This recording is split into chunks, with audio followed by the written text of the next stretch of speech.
2028 সালের মধ্যেই ইরানের হাতে 10,000 ব্যালিস্টিক ক্ষেপণাস্ত্র পৌঁছে যেত, এমনটাই জানিয়েছে ইসরায়েলের সামরিক বাহিনীর গোয়েন্দা শাখা। আর সেই পথে এগোচ্ছিল তেহরান। যদি 13 জুন ইসরায়েলের আক্রমণ না হতো, তাহলে আজ ইরান হয়তো এমন ভয়াবহ শক্তির অধিকারী হয়ে উঠত যা ইসরায়েলের প্রতিরক্ষা ব্যবস্থাকেও ভেদ করে ছিন্ন ভিন্ন করে দিতে পারত।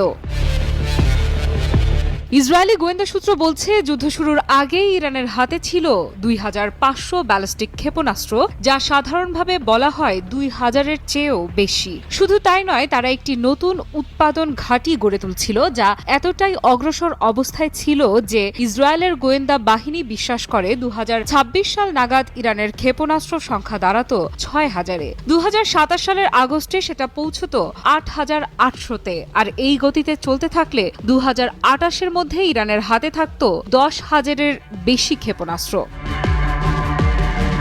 এই পরিসংখ্যান চমকে দেওয়ার মতো। যুদ্ধ শুরুর আগেই ইরানের হাতে ছিল প্রায় 400 ক্ষেপণাস্ত্র উৎক্ষেপণ প্ল্যাটফর্ম বা লঞ্চার। যুদ্ধের মধ্যে ইসরায়েল অন্তত অর্ধেক ধ্বংস করেছে বলে দাবি করলেও কিছু কর্মকর্তা বলছেন হয়তো 2/3 শেষ করে দেয়া গেছে। এর মানে এখন 200-র কাছাকাছি সক্রিয় লঞ্চার রয়েছে ইরানের হাতে। এই ধ্বংসযজ্ঞের প্রভাব স্পষ্ট। যুদ্ধের শুরুতে ইরান প্রতিবার হামলায় 200-র বেশি ক্ষেপণাস্ত্র নিক্ষেপ করেছিল। সেই সংখ্যা কমতে কমতে একসময় পৌঁছায় মাত্র 10।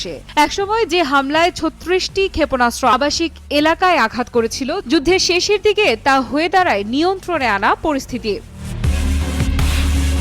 তবে একবার ভাবুন, যদি ইরান 3000 ক্ষেপণাস্ত্র নিক্ষেপ করতে পারত এবং প্রতিবারের মতো 14% প্রতিরক্ষা ভেদ করে ঢুকে পড়ত, তাহলে কি হতো? তখন 36 নয়, হয়তো 400 বা 500 ক্ষেপণাস্ত্র পৌঁছাতো আবাসিক এলাকায়। মৃতের সংখ্যা পৌঁছাতো শত শত। তেল আবিব, হাইফার অনেক অঞ্চল হয়তো বাসযোগ্যই থাকতো না।